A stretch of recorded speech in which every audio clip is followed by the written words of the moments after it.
What's going on, guys? Gas Station here, giving you something new. As most of you may know, I'm a pretty avid reader of support conversations in Fire Emblem. Personally, I think support conversations in Fire Emblem has been a cornerstone of the franchise since it's been introduced in FE6. To see characters interact with one another in different ways for different reasons always has potential to completely change one's perspective on that character. I find supports are the most interesting with characters you often think are kinda boring at first glance. Now, what I've always wanted to do on the topic of reading supports is finding a way that I can share my thoughts with my peers on how I felt reading these conversations, but I've never really found a satisfying way to exchange my thoughts with others, until now. So this video is pretty simple. Here I critically analyze my top 5 favorite Azura supports, giving insight on each individual conversation and how those conversations impact the character in question. So before I get underway, I just want to say this is all subjective. This is all based on my interpretations of supports, what I look for in supports, and how these specific supports personally interest me. So the way this works is I briefly summarize each support followed by my own analysis. Then I give my overall impressions and reasoning why it deserves a spot in my top 5. Without further ado, let's get started. Number 5. Hayato. In the C support, this one begins with the hyperactive Hayato telling Azura that he's super intrigued about the outside world, upon which he asks her, "What's the coolest thing you've ever seen?" To which she responds with not having much to tell, and upon some more insistence from Hayato, Azura promptly leaves, seeming upset at his persistence. This leaves Hayato suspicious that she seems actually to be hiding something. The most obvious thing I can gather from this brief support is that there's a personality clash going on. It's definitely worth mentioning that Hayato's youthful curiosity is at odds with Azura's much more reserved and standoffish behavior in this conversation. Very brief, but let's go on to conversation B. B actually starts with Azura approaching Hayato and apologizing to him about not being friendly to him before. She hesitantly explains that talking about her past is tough for her. After Hayato asks, Azura actually gives into his curiosity and retells him about the beautiful night sky in Nor. Suddenly, Azura speaks with enthusiasm, recounting the beauty of a small port town she used to pass by. Hayato, overjoyed, tells her that he cannot wait until more stories are told. Here, I think the real catalyst for these two is when Azura admits that her time in Nor was hard. The end dash specifies that even thinking about Nor is giving her a lot of trouble. Hayato's insistence quickly gets her out of the funk though, and suddenly we see Azura completely changing perspective, talking about the night sky and the port town in such a vivid and pleasant way. This is the moment, I think, where something I like to call wall climbing occurs. I don't really know what else to call it, but it describes the phenomenon when one character uses another character to develop themselves, while the other character stays more or less the same. Here, once Azura starts to open up positively in B, you can actively see her demeanor change. She uses exclamation points to describe some amazing landscapes in Nor. What's more is that she even sighs, because she actually wants to go back to Nor in this moment. Contrastingly, Hayato is just there to be a wall for Azura. He isn't really moving, but Azura is ascending, like a wall climber, in order to develop, with the reward being a more rounded and better character for it. The A support begins with some sightseeing, with Azura talking about more beautiful places she's been. After Hayato asks her to take him there one day, Azura responds by quietly telling him that maybe she would. Hayato gets curious as to why she got so quiet, so he asks her. She responds by saying that she's realized that not all of her memories are bad, and in fact, there were good times too. She thanks him because he was the one that helped realize this. Then Azura calls Hayato lad, which Hayato takes pretty hard, with Hayato angrily demanding her that she never says that again. Azura, being a bit perplexed at his anger, apologizes, but Hayato is still clearly upset. Not much else goes on here regarding Azura's wall climbing. What's more noteworthy here though is the sudden turn of events when Hayato becomes upset at Azura, seemingly out of nowhere. In S, it turns out that the reason Hayato was upset at Azura calling him lad is because Hayato, as you would probably expect at this point, really doesn't like being called young or a child. He wants to be a grown-up. For Hayato, being called lad is like being called less important, especially to Azura. He doesn't want her to look down on him. He tells her that he gets stronger every day so that one day he can protect her. Because, well, this little lad wants to marry her one day. Azura, taken a bit back, politely turns him down, at least for this moment, because obviously she would. Hayato is a child. She follows up telling him that she'd like to be friends, and tells him his mind could always change. Hayato boldly disagrees, and then Azura tells him how grateful she is for helping her think of good things of her past. The support ends with Azura telling him that the positivity he brought to her will always be treasured. So yeah, Azura wall climbs Hayato here, and the positivity profoundly affects her perception of not only her time at Nor, but also of Hayato himself. But thankfully, it isn't so profound to the point where she's like super in love with him for it. What makes me really enjoy this conversation is that it's a really solid and grounded one. The reality is that Hayato is just a kid, which, at least to her, just has a crush on her. Letting him down easy, but understanding the value of what he did for her is what makes this support feel so relatable. Of course, they still have sex anyway, which kind of ruins it to a certain extent. But the development of Azura, from Hayato's stubborn and boyish personality to seeing it end so naturally and predictably, is very solid indeed. Further, seeing Azura actually become a better person because of someone is very nice to see as well. And that goes for all support conversations in general. That, with the combination of the chemistry these two characters share, earns it the number 5 spot on this list. Number 4. Sakura. In the C support, Sakura mentions that she hasn't heard a story from Azura in a while. Azura agrees, and it turns out that the stories Sakura missed were spooky ones that she used to tell her back in Hoshido.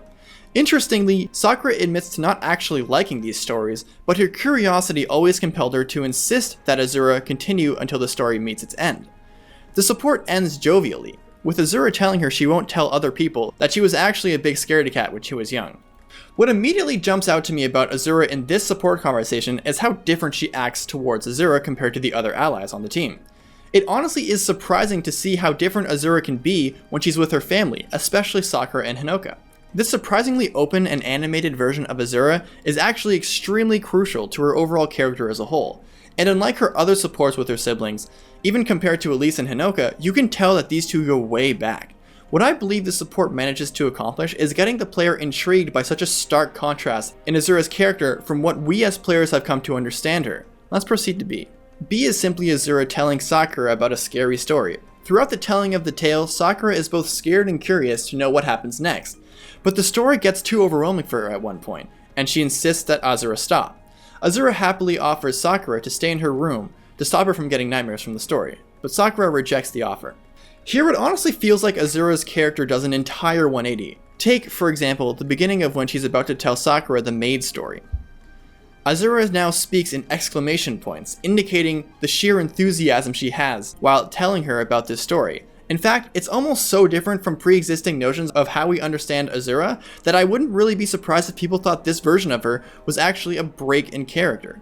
I'll actually address this point later. The end of B concludes with Azura telling her that she can sleep in her room, just like old times. Now what I find interesting here is the use of the ellipses points in this specific line. I may be really picking at straws here, but the ellipses points combined with that line helps to convey a sense of nostalgia. I'll explain the significance of the ellipses points in more detail shortly, after we go over A. In A, Sakura approaches Azura, then tells her about when they were younger, how people used to gossip about Azura saying she was cold and aloof, and that she knew that the gossip in particular hurt Azura's feelings. Azura tries to respond, but she's interrupted, and Sakura continues her piece, saying that those people didn't know the real Azura, the Azura that was cheery and kind-hearted.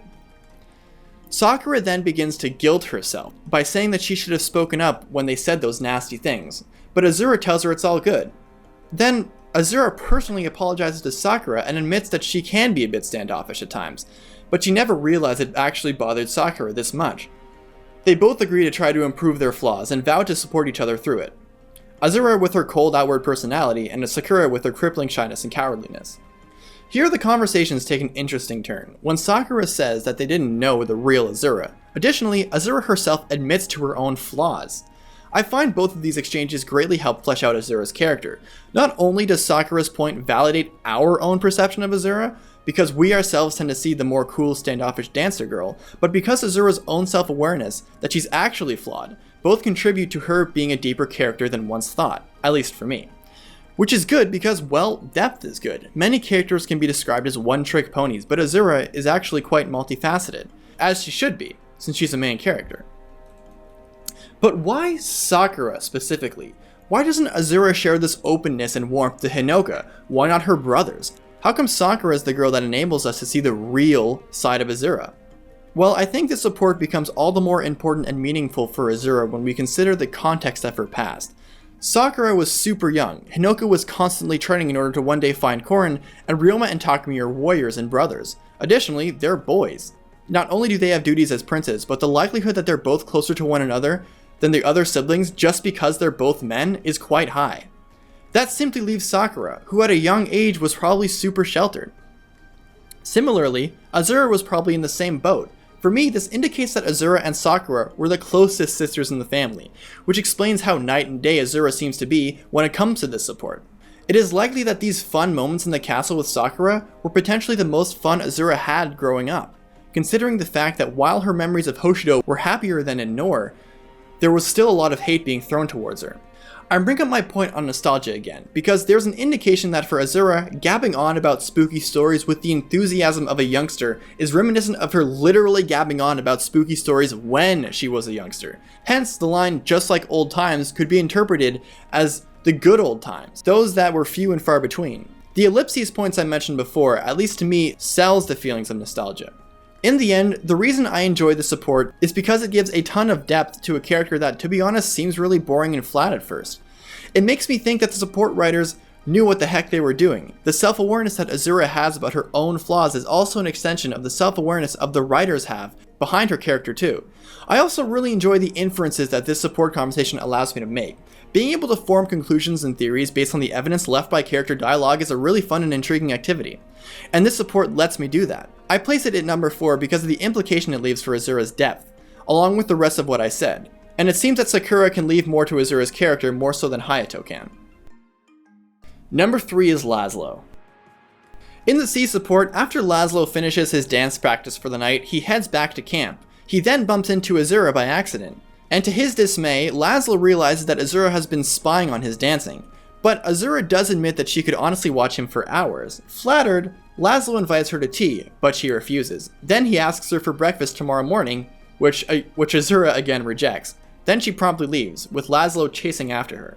This is kind of a goofy C support, as there is plenty of banter and Laslowism going on here, but definitely the most interesting aspect of this support is Azura's curiosity towards Laslow. She's the one observing him, approaching him and asking him questions about him, as if she's an audience member and he's the performer. I find this pretty nice, since it seems like for many of her supports, Azura herself starts out as the object of desire. Here, it's reversed. When Azura asks, "Would that be so bad?" then says, "I could watch you for hours," it says a lot about how much Azura is invested in Laslow already. Of course, Laslow messes up trying to hit on her. She leaves, seemingly bitter about his date request. In B, it is now Laslow watching Azura practice, but the focus quickly shifts back to Laslow anyway, as Azura compliments the fluid and lovely dancing skills he inherited from his mother. However, she also suspects that the sadness she senses from his dancing is a sign that he mourns his mother. She then calls out Laslow, telling him that he holds his passion back when he dances in public. Furthermore, she tells him that it's unfair to his audience that he holds back because of his nervousness and stage fright.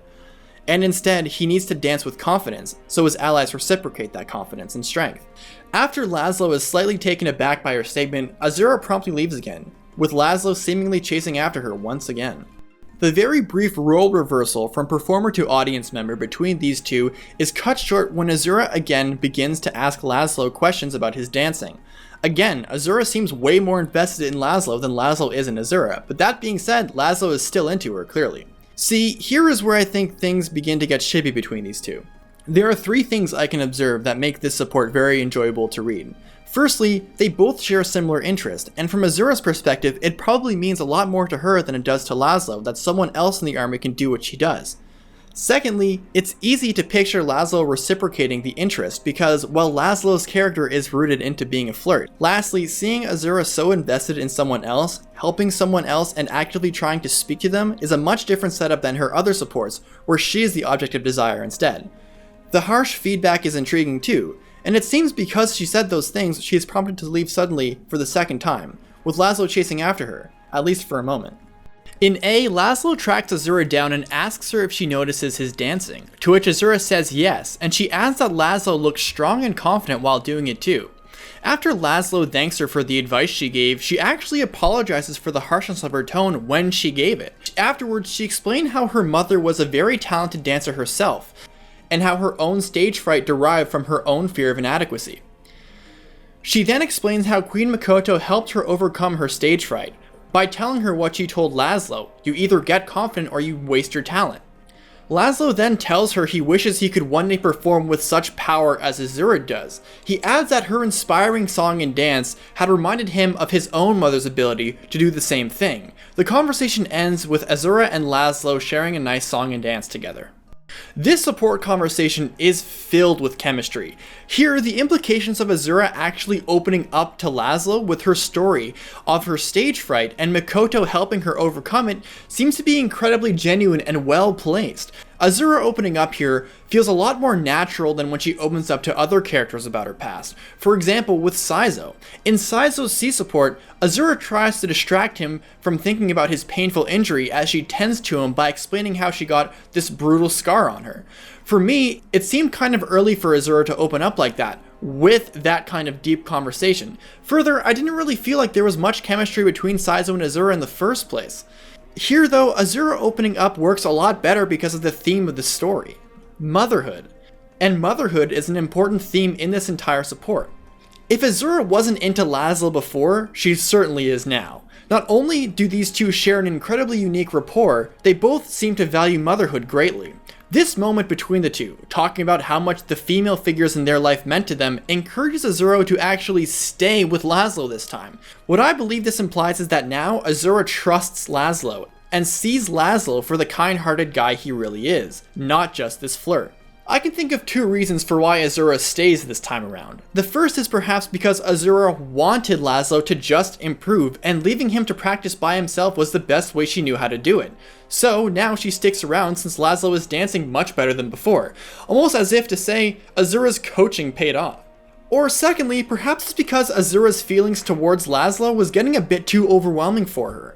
Oftentimes, Azura comes off unapproachable, but not here though. Perhaps her prompt exits from C and B were in defense of her emotions, but now, since both of these characters set their emotions on the table to each other, and explaining how motherhood affects both of them profoundly, Azura isn't compelled to leave anymore, because there's definitely some sort of reciprocation going on. The song and dance they share at the end is just icing on the cake. There's nothing else to say, these two are just into each other.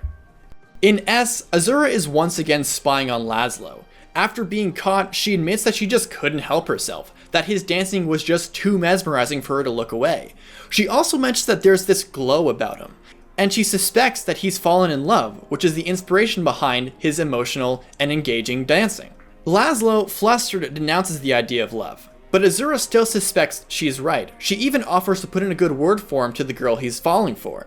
Laslow outright admits that it's in fact Azura that she's the girl he's in love with. Seemingly let down because he failed to convey his love through dance, Laslow tries to leave, but Azura stops him, asking if he really was thinking of her. And yeah, Laslow definitely reassures her that he does love her, but tries to shrug it off, as he doesn't think a princess would spare him the time anyway. Then Azura tells him that she felt the same way, especially since they both sing and dance with each other. Azura affirms that regal standing has no bounds on her. They both completely reciprocate their love for one another, and they end the conversation by dancing and singing together again. This S support is just goofy and lighthearted. Neither one of these two are really able to tell each other how they feel. Laslow tries to convey his love to her by dance, but fails, and for him, trying to tell her in a way that she could be swayed was his hopeful ticket, but he understands his place in the social hierarchy. Now instead of Azura leaving, it's Laslow this time. He leaves for the same reason Azura left, because he acted on his emotions, but for Laslow it doesn't work out for him, and now it's Azura chasing after him. And to be honest, this role reversal is very endearing. Sure, they can convey emotions through song and dance, but it's their lack of actual communication about their emotions that almost ruins what they could have had. Seeing them chase after one another just seems silly and lighthearted, and it ends with Azura saying, "Screw royalty, what good has that done?" Seriously, what good has being a royal been to Azura? Often, I find myself annoyed at the idea that medieval royalty would be so easily compelled to marry whoever the hell they wanted. I mean, they're royals, and in medieval times like this, I felt like royals often married other royals for pretty important reasons. They should at least feel obligated, as royalty, to marry other people of high stature. If they can marry whoever the hell they want, for me, it comes off like they're spoiled and they don't really have any interest in the kingdom they serve, and prefer to put themselves before anyone else, and especially in front of the kingdom. It's like having your cake and eating it too. But here, The question has to be asked, what has royalty ever done for Azura? Her regal standing in North screwed her over, and while it is better in Hoshido, she still is sheltered and is despised by many, because she's highly regarded by the royal family. So with that being said, I find that Azura has just full rights to say fuck the system and marry whoever the hell she wants. And she wants Laslow. Hella bad. Overall, what I really enjoy about this support is how Azura's role in her male supports gets subverted to a degree. She isn't the object of desire here, and to an extent she isn't the one being chased around. She isn't the one being fawned over. No, this time it's Laslow. After reading a bunch of supports where Azura is consistently minding her own business and staying distant from her partners, it's super refreshing to see this kind of change. Furthermore, Azura and Laslow just work from a character standpoint. Even before I read these supports, I had suspected that these two already had a pairing, but keep in mind, this was before I knew Azura could literally get with every single guy in the army except for Gunter. Mary Sue alert?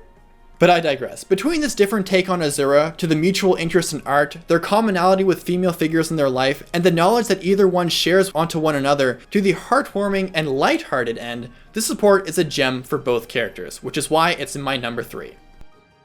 Number 2. Hinoka. Hinoka's C support starts out pretty simple, with Hinoka feeling bad that she's actually been spending too much time hanging out with Korin, but Azura reassures her that she doesn't mind since she enjoys the alone time anyway. Then Azura gives Hinoka a little statue of a Pegasus that she has been holding on to give her for her birthday, but had been hesitant to actually give it to her, since Hinoka always seemed too busy training and whatnot. Hinoka ends up loving it and thanks her greatly for it. The C support is pretty straightforward, but it does a very good job establishing how different Hinoka and Azura actually are. There are a lot of inferences the player can make based on the exchange they have in this one, even from the way they speak. Hinoka approaches Azura out of breath, yet speaks passionately about how she's felt bad about neglecting Azura lately. On the flip side, Azura is unmoved, both physically and emotionally. She's sitting in her room, reassuring Hinoka that it's all good and that she likes her alone time. The actions taken by both Azura and Hinoka in this conversation are reflective of their overall nature as characters, and this may seem obvious, but I'm going to bring up this point later. The Pegasus statue birthday present admittedly seems a bit out of nowhere, but it does set the rest of the supports in motion. In B, Hinoka and Azura seem to be in a shopping district, with Azura insisting that she doesn't need much, and after a scene transition, Hinoka is surprised that she couldn't find a single present for her, but notices that Azura looks happy. Hinoka gets bothered that she couldn't find anything for her, but then Azura insists that hanging out together was a present in itself, upon which she reassures her that they're sisters and the important thing is that they're close. This dialogue then prompts Hinoka to give her a big ol' hug. In B, Hinoka denounces the notion that Azura doesn't need anything. Before the scene transition, these personalities are literally clashing against each other. The dialogue being exchanged, to even how the dialogue is being exchanged, really brings out the fundamental differences between these two characters. Hinoka is extroverted, spunky, and tomboyish, who cares about materialistic goods and completing personal goals, whereas Azura is literally the opposite from that. She's introverted, well-mannered, and super delicate, who doesn't really pay any mind to material goods. For her, it's the thought that counts for things, not necessarily the end result. Now, consider this line Azura says. There's no need for that. The important thing is that we're close. We're sisters. The moral victory, so it seems, goes to Azura, since the pleasure from the means, rather than the pleasure from the ends, seems to touch Hinoka to the point where she squeezes the life out of Azura out of love. This support is literally so complete that you could even just end it here, since at least one character has been compelled by the actions and personality of another. To a certain extent, Hinoka has wall climbed Azura already, and achieved a change in character somewhat, but there's still the A support. In A, Hinoka approaches Azura and gives her a pendant shaped like a flame. Hinoka, feeling a bit embarrassed, tells her she made it herself. This is surprising to Azura. Hinoka then goes on to explain that she figured fire and water are metaphoric for her and Azura's relationship. Azura, by being moved by such a gift, explains that she'll treasure it, now having a reminder of how much she is loved by both her mother and her sister. This support ends positively with Hinoka telling her to get ready to be spoiled rotten by her. This support is literally golden. It turns out that Hinoka still isn't all that content with just trying to get Azura something. No, Hinoka's character demands that she tries harder, because it's in Hinoka's character to push herself to achieve her goals, and that's exactly what she does. The flame pendant completely stuns Azura to the point where she's, for a moment, speechless. Clearly, a ton of thought was put into this gift, which Azura, naturally, makes light of. Now the real kicker for this support conversation is this line right here. Yeah, I thought it would go with your other pendant, fire and water, kind of like us. This line is so profound because it's perfectly symbolic of both these opposing forces coming together. Again, Hinoka has a fiery, tomboyish, and extroverted personality, while Azura has a quiet and cool and very introverted one. But Hinoka's value of material goods also seems to trump Azura's overall opinion of material goods right in front of her. Before, Azura was content with Hinoka at least trying, but consider how happy she is when there's this homemade gift right in front of her. The gift itself is some combination of Hinoka's effort that Azura already appreciated into an object that Azura didn't even know she wanted. The A support ends with Hinoka telling her that she's going to spoil her rotten, with Azura saying that she already has, but not in a way that Hinoka doesn't need to do any more spoiling. It seems more like how touched she is that Hinoka already went this far and is willing to continue doing it. In one sense, if this were a competition, Hinoka just won it. Her fiery nature and passion won over Azura. The reason why I really enjoy the support is how tightly written it is. How it does such an amazing job establishing how fundamentally different these two characters are. From not only the actions being taken, how they're being exchanged, and how it ends with this amazing convergence between the two of them. Lastly, Azura loses, which, given how seemingly flawless the game tries to make her out via her supports and main campaign, having her perspective be sort of trumped by Hinoka's in such a genuine and natural way is a great sight. And seeing the sisterhood thing play out so much more differently between Sakura and Azura and Sakura and Hinoka is just nice. It's just a nice support conversation. And my number one favorite support for Azura is Kaden. Yes, I know what you're thinking. Seriously? Your first Azura support is Kaden? That damn furry is your first? I must have shit taste, right? But just hear me out. I think I might be able to convince you somewhat. The C support starts out pretty goofy with Kaden pretty much being impressed that Azura has such a profound resting bitch face. And after some conversation, Azura admits that she'd like to live cheerily and jovially and whatnot like Kaden does. But then Kaden's tail starts to wag at the compliment. This really catches Azura's eye, and it really catches her eye to the point where she really starts to act weird around him. Oblivious to the entire thing, Kaden simply wishes he could better emulate Azura's cool and collected look. What immediately is catching about this C support is the fact that he literally says he's impressed that Azura has such a solid resting bitch face, which personally I found hilarious. This conversation quickly flips against Azura though. Oftentimes we see Azura as the calm and collected woman that Kaden acknowledges, so it's especially interesting, at least for me, when she begins to act way left field of how we understand Azura's character thus far. She's completely entranced by Kaden, and it ends with her getting so frazzled by him that she literally has to leave. It's a refreshing change in how we understand her interacting with a completely new individual, but it's also funny how Kaden doesn't even notice how different she acts around him. Kaden's just being Kaden. B starts out with Kaden waking up from a nice nap. After briefly reminiscing about what he was doing before, he gets startled by Azura, who is currently petting his head. Azura, super embarrassed, thinks she's very awkward for doing what she did, and she tries to justify why she came over and then apologizes again for disturbing him. Kaden denounces the apology, and then commands her to pet him again, saying that it would be an honor for her to keep going. The conversation basically boils down to how overwhelmingly curious Azura is about Kaden and his fur. In the end, Kaden understands where Azura is coming from, and hopes that she will keep doing it. Azura joyously agrees to do so. Azura, being eternally perplexed, continues to whet her intrigue of Kaden, and still continues to act un-Azura-like towards this new individual. And this is what makes the support so fun for me to read. Kaden just seems so oblivious, and Azura is placed completely out of her element, but openly admitting that she didn't even know she'd be into foxes. And it just continues like this for the entire conversation. What I find something else noteworthy though is how alpha Kaden seems to be here. Unlike subordinates or family, Kaden has no issue just telling Azura to get over here and to pet his fur. He has nothing to hide and treats her as a human first rather than a princess or anyone of any worth whatsoever. The open reciprocation on either end is just fun to watch as well. They both want to see each other because they genuinely are interested in one another, and they both have something nice that either one of them can provide for them. In the A support, Azura is relieved that a war meeting is finally over, and Kaden, being forward again, tells Azura about her baggy eyes. And after Azura mentions how she can't really take naps due to stress, Kaden literally offers himself as a pillow. They both agree to it and try to find somewhere to nap. And that's all there is. That's all this A support is. Chemistry really starts to build here as Kaden openly invites Azura to sleep next to him. Their rapport with one another is also quite telling when you take into account how close they've become in such a short time. I mean, think about it. Realistically, does Kaden really have any business in a war council meeting? I'd say no, but my headcanon is assuming that Azura wanted him to come along. Who knows why? He's a dog, I guess. He probably doesn't have much input to give, but he's definitely showing loyalty here. Not only that though, there's an implication that the time they are spending together is building up Azura's trust in him. Now what I find most interesting in this conversation is how abrupt and short it is. Here we have Kaden, who is a very forward, pragmatic thinker, who again takes charge and pushes Azura to rely on him and do what he thinks is best for her. For an A support, it may seem odd that it's so short. Typically, A supports are the peak of development as far as Fire Emblem is concerned, and in 3DS, with S supports, sometimes A's are the most complete, since S supports might just take this weird, forced, out-of-place marriage proposal. There's an intriguing subversion going on here.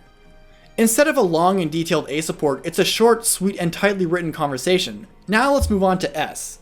In the S support, Azura is currently sound asleep, and upon waking up, Azura jokingly mentions that she'll be unable to sleep normally again. To which Kaden admits that he wouldn't mind that, and that he'd like her to keep sleeping next to him all the time. Azura, a bit surprised, opens the door for Kaden to admit that he's fallen in love with her. Azura immediately reciprocates, and then it's settled. They're an item. There is literally no other support that depicts Azura in such a pleasant and potentially human state. The fact that we as players get to see Azura so vulnerable, yet at the same time comfortable, is hugely indicative of how profound their relationship is. Oftentimes we see Azura brooding, stressed, and preoccupied, and or planning with other royals, because the reality is she's a profoundly important character to Fates' campaign and to the characters that drive the story forward. And in spite of all this, guess which character gives her peace of mind without even trying? Friggin' Kaden. Kaden can do what Azura can't do, relax and enjoy life for what it is. Well, that actually just covers half of the S support. What else is going on here? Azura says, "Oh, I guess I drifted off again." Notice how she says again. Usually, if time is undefined in Fire Emblem, players need to infer for their own on how much time has been taking place between one event to another. The same thing flies for supports. We don't exactly know the amount of time that has passed between Kaden's and Azura's A to S support, but by the way the S conversation is written, we can understand that they've spent a lot of time together. This is what makes Kaden's proclamation of love feel so grounded and natural. There honestly seems like a long time of relationship building being built up at this point between the both of them. Furthermore, Kaden doesn't ask her to marry him, he just tells her that he's in love with her, like the friggin' alpha dog he is. He doesn't try to convey his love through alternative means like Laslow, and unlike Hayato, he isn't some child, he's a grown-up. And you know how Azura reacts to this proclamation? She just agrees, straight up, immediately afterwards. She falls for him right there. This girl, who is so exotic and mysterious in her own right, has been completely enamored and engaged with Kaden from the second she saw his tail. And imagine being Kaden, watching this gorgeous girl sleeping next to you for who knows how long. For me, this is easily Azura's most interesting and fun support. And the fact that it ends in such a natural way, by starting in such an unnatural way for Azura, makes me a huge fan of this pairing. So those are my top 5 supports for Azura. We have Hayato at number 5, Sakura at number 4, Laslow at 3, Hinoka at 2, and Kaden taking the number 1 spot. Now, I know that people will disagree with my placements, but keep in mind, this is just my opinion. People look for different things in supports, as I mentioned in the very beginning. Now, I know there are people in the comments that are going to be like, well, what about Kaze? Or well, what about Xander? And why not Takumi? Truthfully, I'd much rather read why you think Kaze or Shigure's or Takumi supports are best for Azura, so let me know in the comments. Well folks, thanks for watching. If you enjoyed this video, please leave a like and comment. And if you're interested in this analytical series, please subscribe for more. Next time I'm going to be digging into everyone's favorite MILF, Camilla. See you guys next time.